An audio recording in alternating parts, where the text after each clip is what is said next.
Hello, and welcome to a review of the MCU Disney Plus show Hawkeye. I said I would review this in my Spider-Man review, and I'm here reviewing it, and there is now a plant behind me. Epic.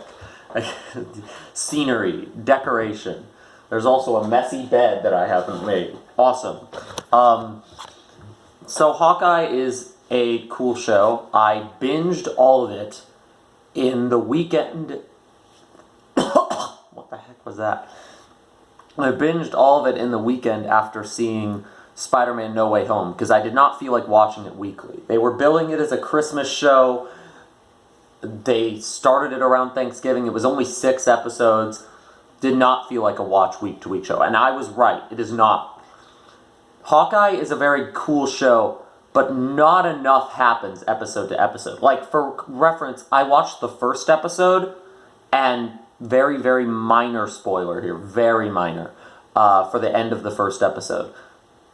Kate Bishop and Hawkeye, fast forward a couple seconds if you don't want to hear this spoiler. Kate Bishop and Hawkeye don't meet up until the end of the first episode. So I was immediately like, okay, well, I have to watch the second episode because not enough happened. And that's kind of consistent. Like, it definitely picks up at the end. Like, there are certain episodes where a lot will actually happen. Like, I think the third episode, a decent amount happens. The last episode definitely has enough going on. But watching it week to week, I know I would have been much less favorable on this show. Because I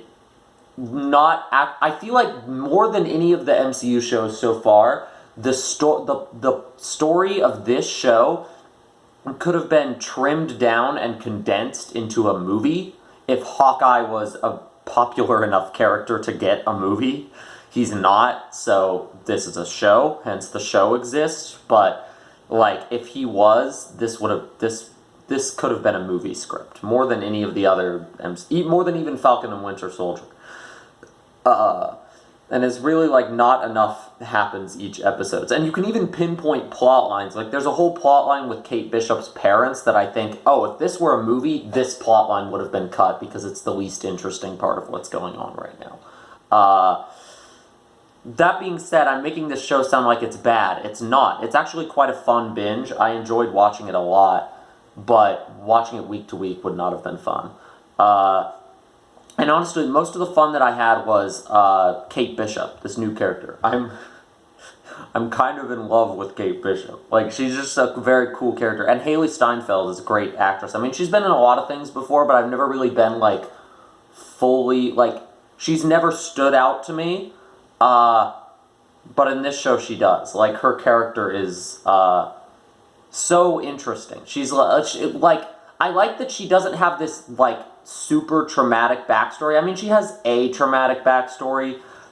I don't even consider this a spoiler because it's literally the first scene of the show. Her father dies in the 2012 Chitauri attack on New York, you know, the one the Avengers are fighting off, and that's what inspires her as she sees Hawkeye during that attack, and she's like, I want to be like that.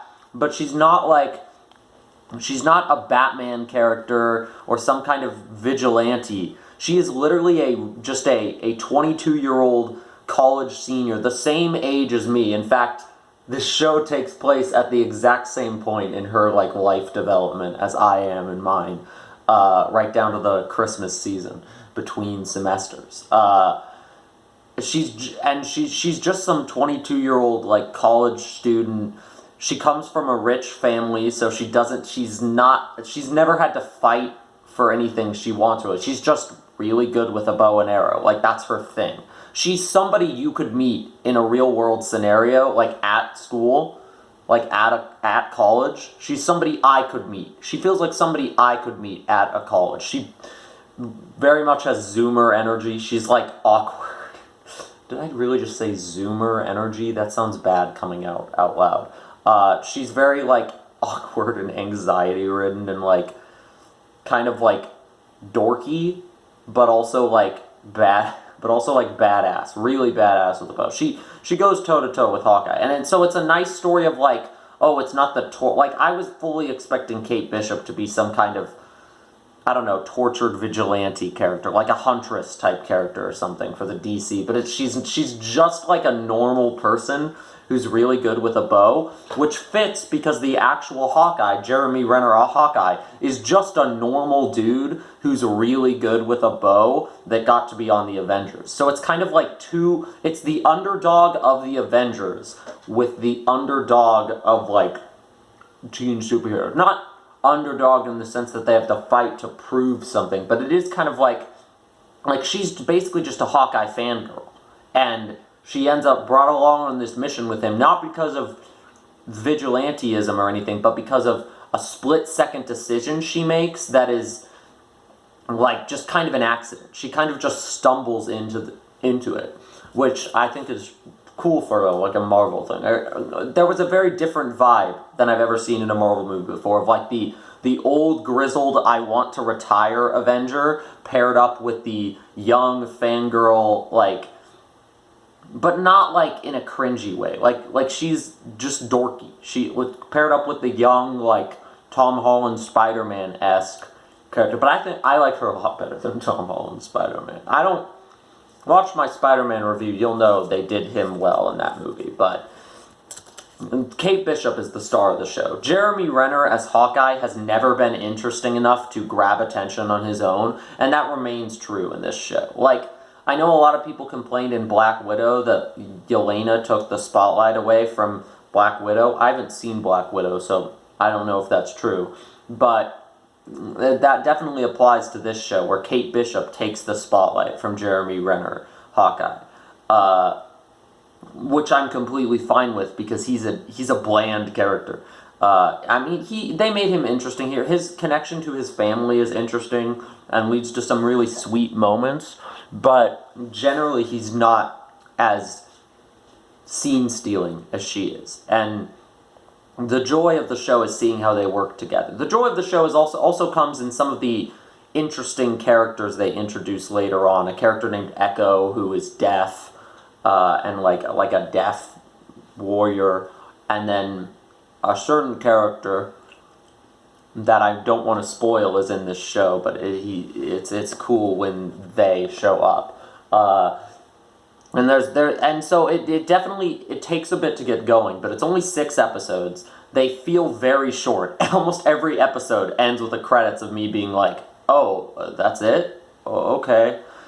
Which is like, sounds bad, but it's not if you binge it. It's just like a breezy, fun adventure. It's not anything more than that. It's not anything less than that. I can't even comfortably like rate it, because it feels so much less substantial than the other Marvel shows in terms of what it's trying to do. But what it is trying to do, it does very, very well. Probably better than... Like, I think it's probably better than Falcon and the Winter Soldier, even though Falcon and the Winter Soldier was trying to do more. I compare the two because they're the most MCU-y MCU shows so far. Falcon and Winter Soldier was trying to do a lot more and say a lot more and kind of drop the ball on some of it.